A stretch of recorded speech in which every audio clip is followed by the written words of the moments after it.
वैसे तो मुल्क पिछले 74 साल से नाजुक दौर से गुजर रहा है, मगर इस वक्त मुल्क को जिन सियासी, मुआशी और सिक्योरिटी चैलेंजेस का एक साथ सामना है, इसकी मिसाल शायद ही कभी मिलती है। मुल्क इस वक्त इदारों के दरमियान टकराव और बड़े बहरान की तरफ तेजी से बढ़ रहा है। बैनुल-अक़वामी इदारे वक्त से पहले हुकूमत के घर जाने की बातें कर रहे हैं। हुकूमती वुज़रा खुद आईनी मेल्टडाउन और ब्रेकडाउन के खदशात का इजहार कर रहे हैं। कहा जा रहा है कि हुकूमत और रियासत ने सुप्रीम कोर्ट के फैसलों पर अमल न करने का फैसला कर लिया है और इसी सूरत-ए-हाल को लेकर बहुत जल्द किसी बड़े टकराव का इम्कान जाहिर किया जा रहा है। अहम बात यह कि इस्लामाबाद हाई कोर्ट के 6 जजेस के खत और खास तौर पर सुप्रीम कोर्ट के मखसूस नशिस्तें पाकिस्तान तहरीक इंसाफ को देने के फैसले के बाद हुकूमती वुज़रा मुसलसल अदलिया को निशाना बना रहे हैं। मगर अब तनकीद का यह सिलसिला तशवीशनाक तौर पर धमकियों तक पहुंच गया है और अब बाकायदा जजेस को धमकियां दी जा रही हैं कि अगर सुप्रीम कोर्ट के जजेस ने इमरान खान को वापस लाने या मुल्क की तरक्की को दांव पे लगाने की कोशिश की तो आईनी हाथों से निपटा जाएगा।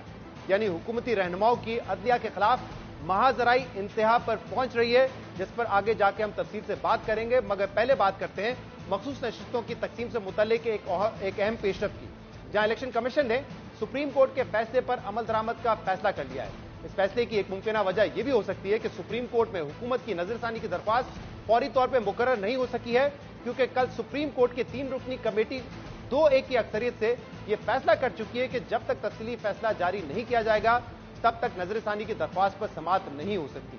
अब यह देखना होगा कि वफाकी हुकूमत और पार्लियामेंट इस बारे में क्या मौक़िफ़ अपनाते हैं और यह भी देखना होगा कि जब यह मामला कौमी असम्बली में स्पीकर के पास जाएगा तो स्पीकर भी फैसले पर अमल दरामद करते हुए पाकिस्तान तहरीक इंसाफ के अरकान को नोटिफाई करेंगे या स्पीकर की जानिब से मामला लटका दिया जाएगा, जिसका बाज़ हल्कों की जानिब से खदशा भी जाहिर किया जा रहा है। साबिक वफाकी वजीर और सेनेटर फैसल बावड़ा ने कल इस बारे में क्या कहा है, सुनिए। ये तो आने वाले 3 महीने डेडली क्रूशल है। क्यों? उसको मैं रीजन बताता हूं। देखिए, रिजर्व सीट्स का जब फैसला आया तो उसके अंदर एक कंफ्यूजन आ गया। क्या आइन में एक जगह लिखा हुआ है 3 दिन में आपने डिसाइड करना है और तशरीह आई है कोर्ट से 15 दिन। तो इस कंफ्यूजन के बीच में ये तो एप्लीकेबल इम्प्लीमेंटेशन इसकी नहीं करेगी गवर्नमेंट, इलेक्शन कमीशन नहीं करेगा। इलेक्शन कमीशन कर भी देगा तो एक्चुअली तो गेम आनी है स्पीकर के पास, स्पीकर बैठ जाए, ठीक है। उसका इम्यूनिटी है और तसादुम है ना, कॉन्फ्लिक्ट है, कंफ्यूजन है ना। एक जगह 3 दिन जितने जो लिखा हुआ है वो 3 दिन है, आपने तशरीह कर दी। तशरीह करने का आपका राइट है, रीराइट करने का राइट आपके पास भी नहीं है, कोर्ट्स के पास भी नहीं। बहरहाल इलेक्शन कमीशन ऑफ पाकिस्तान में आज और कल इस मामले पर होने वाले इजलास के बाद इलेक्शन कमीशन ने अपने एलामिया में बताया है कि आज के इजलास में सुप्रीम कोर्ट के फैसले पर अमल दरामद का फैसला हुआ है और साथ ही इलेक्शन कमीशन की लीगल टीम को हिदायत की गई है कि अगर फैसले के किसी पॉइंट पर अमल दरामद में रुकावट है तो निशानदही करें ताकि मजीद रहनुमाई के लिए सुप्रीम कोर्ट से रुजू किया जाए। एलामिया के मुताबिक चीफ इलेक्शन कमिश्नर और मेंबरान को एक सियासी पार्टी की जानिब से बेजा तनकीद का निशाना बनाने की मुजम्मत करते हुए कमीशन से इस्तीफे के मुतालबे को मजाका खेज करार दिया गया है। तर्जुमान इलेक्शन कमीशन ने एलामिया में फिर इस मौक़िफ़ को दोहराया है कि इलेक्शन कमीशन ने किसी फैसले की गलत तशरीह नहीं की। पाकिस्तान तहरीक इंसाफ के इंट्रा पार्टी इलेक्शन दुरुस्त नहीं थे, जिसके नतीजे में बैट का निशान वापस लिया गया, इसलिए इलेक्शन कमीशन पर इल्जाम तराशी इंतहाई नामुनासिब है।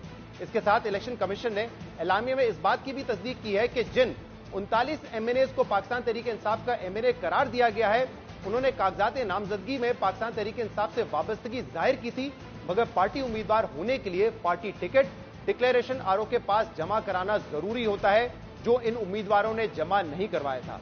जबकि 41 उम्मीदवारों को आजाद डिक्लेयर किया गया, उन्होंने कागजात में पाकिस्तान तहरीक इंसाफ का जिक्र किया, ना पार्टी वाबस्तगी जाहिर की और ना ही किसी पार्टी का टिकट जमा कराया, जिसके बाद रिटर्निंग अफसरान ने उन उम्मीदवारों को आजाद हैसियत में इलेक्शन में हिस्सा लेने की इजाजत दी। यानी इलेक्शन कमीशन ऑफ पाकिस्तान ने तो सुप्रीम कोर्ट के फैसले पर नजरसानी के बजाय फैसला तस्लीम करते हुए मखसूस नशिस्तें पाकिस्तान तहरीक इंसाफ को देने पर रजामंदी जाहिर कर ली है, मगर वफाकी हुकूमत की जानिब से इस मामले पर मुजाहिमत जारी है। कल एक इंटरव्यू में वजीर दिफा ख्वाजा आसिफ ने अदलिया को हेड ऑन लेने की बात की है, जबकि आज वजीर आला पंजाब मरियम नवाज ने सुप्रीम कोर्ट के जजेस को धमकी देते हुए कहा है कि सुप्रीम कोर्ट का फैसला अदम इस्तेकाम का बाइस बनेगा। जजेस मुल्क को चलने दें, किसी ने सियासी अदम इस्तेकाम की कोशिश की तो आईनी हाथों से निपटा जाएगा। मरियम नवाज ने यह इल्जाम भी लगाया है कि सुप्रीम कोर्ट के जजेस इमरान खान को वापस लाना चाहते हैं।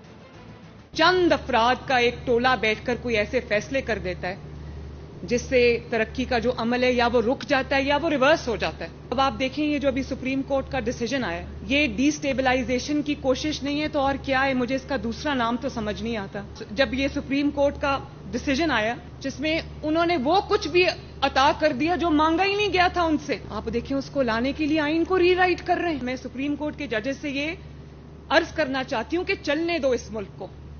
جس شخص کو آپ واپس لانا چاہتے ہو وہ شخص اس قوم کا مجرم ہے.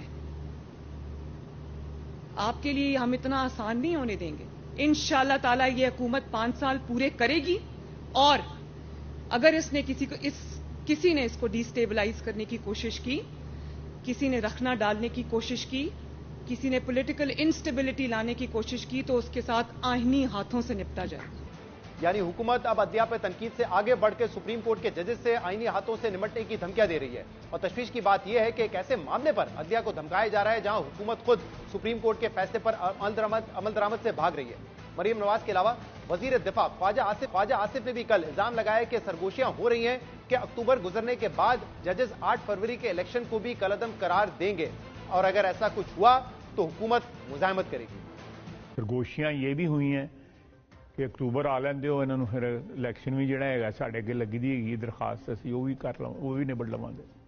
یعنی جو سپریم کورٹ میں الیکشنز کے بارے میں آڈٹ کرنے کے حوالے سے جو آڈٹ باقی جو ہے کہ جی نل اینڈ وائڈ اگر ایسا کوئی فیصلہ ہوتا ہے تو اس سے پہلے حکومت بھی یہ چاہے گی کہ بھئی ہم خود ہی چلے جائیں گھر الیکشن اناؤنس کر دیں یا نہیں ویل ڈیفینڈ اٹ. وزیر دفاع خواجہ آصف نے کل شاہزیب خانزادہ کے انٹرویو میں اس خدشے کا بھی اظہار کیا کہ ملک میں آئینی بریک ڈاؤن نظر آ رہا ہے. میری گٹ فیلنگ ہے کوئی انفارمیشن نہیں ہے، کوئی اس کے پیچھے کوئی میرا آرگومنٹ نہیں ہے کہ یہ جو ہے یہ میلٹ ڈاؤن ہونے والا ہے، کوئی نہ کوئی آئینی جو ہے میلٹ ڈاؤن ہونے والا ہے. جو ہے مارشل آرٹ کی بات نہیں کر رہا لیکن جو ہے یہ کانسٹیٹیوشن بریک ڈاؤن جو ہے آلریڈی آپ کو نظر آ رہا ہے. الٹیمیٹلی یہ کوئی یہ آئسولیشن میں اس ملک میں بیٹھ کے جو ہے اپنی مرضی کے فیصلے جو ہے بجائے وہ آئینی فیصلے ہوں یا عدلیہ کے فیصلے ہوں وہ سیاسی فیصلے ہونے شروع ہو جائیں تو کہاں تک یہ سلسلہ چلے گا. یعنی مستقبل قریب میں حکومت اور عدلیہ کے درمیان محاذرائی ختم ہونے کے بجائے مزید بڑھنے کا امکان ہے. اور یہ سب اس وقت ہو رہا ہے کہ جب حکومت کو پہلے ہی پاکستان تحریک انصاف کی صورت میں بڑے سیاسی چیلنج کا سامنا ہے جس میں وفاقی حکومت نے پہلے تو پابندی لگانے کا اعلان کیا مگر بعد میں حکومت کو خیال آیا کہ پابندی کا اعلان اتحادیوں سے مشاورت کے بعد ہونا چاہیے تھا، جس کے بعد وزیر اعظم شہباز شریف نے اتحادی جماعتوں کو اعتماد میں لینے کے لیے مشاورت کا آغاز کر دیا ہے. آج اس حوالے سے ایوان صدر میں مسلم لیگ پیپلز پارٹی کا اہم مشاورتی اجلاس ہوا جس میں ذرائع کے مطابق مخصوص نشستوں کے فیصلے اور پاکستان تحریک انصاف پر پابندی سمیت دیگر معاملات پر گفتگو ہوئی ہے. ذرائع کے مطابق اجلاس میں پاکستان پیپلز پارٹی نے مخصوص نشستوں پر سپریم کورٹ میں نظر ثانی کی اپیل کی حمایت کی ہے جبکہ پاکستان تحریک انصاف پر پابندی کا معاملہ پہلے پارٹی سطح پر زیر غور لانے پر اتفاق ہوا ہے. پیپلز پارٹی کا یہ کہنا ہے کہ پارٹی مشاورت کے بعد پابندی کا فیصلہ پارلیمان اور کابینہ میں زیر غور لایا جائے.